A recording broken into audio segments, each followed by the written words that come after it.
My mother-in-law told me that I wasn't family after 30 years of marriage to her son. So, I am going to act like it. My husband and I have been married for 32 years and together since I was 19. My husband Tom is a fantastic man, but an extreme introvert, so I have been the social planner, greeting card sender and gift purchaser for both sides of the family. I couldn't even count the thousands of hours of calls, handmade gifts, and holiday meals I have contributed over the years. I have never had any significant problems with my in-laws, but they have never been supportive, even when I was taking care of my terminally ill mother and two small children, and then working my way through nursing school. We even took money from our HELOC to keep them from losing their house due to their financial mismanagement. I share this background to show why I was so surprised to find out that my mother-in-law did not consider me in the family despite 30 years of participation and contribution. Tom's uncle, Ned, died of COVID in 2022. His wife, Claire, my mother-in-law's sister, was devastated and decided that she couldn't deal with a lot of people at his interment. She only wanted Tom, his sister, her daughter, husband, and my mother-in-law and father-in-law to attend. No problem. My problem came when my mother-in-law explained that it was nothing personal that I'm not invited.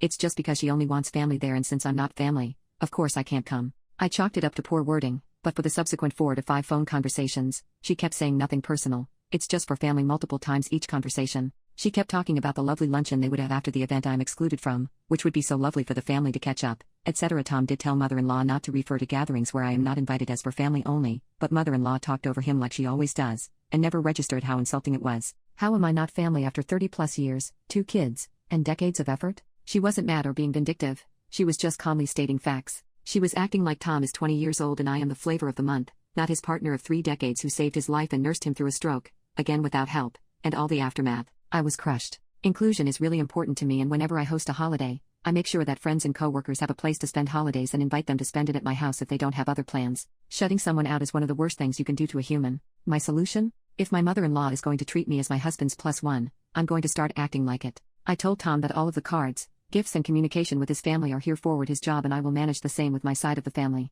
I made him a list of all the birthdays, anniversaries etc. that he needs to pay attention to, and told him that if he wants to have us host something for his family, I will happily cook a lovely meal. Still, he is responsible for the invites, negotiating the menu, etc. I then sent a letter to my in-laws letting them know that Tom and I redivided household duties, and he will now be managing all of the above and that they can contact him and not me regarding social stuff. Tom was not thrilled that he was now responsible for a difficult genre, but I told him that we could trade duties every 30 years and my 30 years are up. Lol. We are now 3 years later, and when Tom says something about a holiday for his family, I remind him that is his arena and whatever he wants to plan is fine with me. Lately, he has been rolling his eyes and saying, "We're still on this? You are holding a grudge, or you really don't want to let this go." I don't think I am holding a grudge, but this is the most hurtful thing ever put on me, and I can't forget how they view me. I don't hate them or discourage or my adult kids' involvement with them, but if I'm not in the family, then I am not going to invest my energy on people who do want me around. Is Tom right? Is 3 years long enough, and should I let it go, especially since they are oblivious and will not change their view anyway? Am I the a-hole?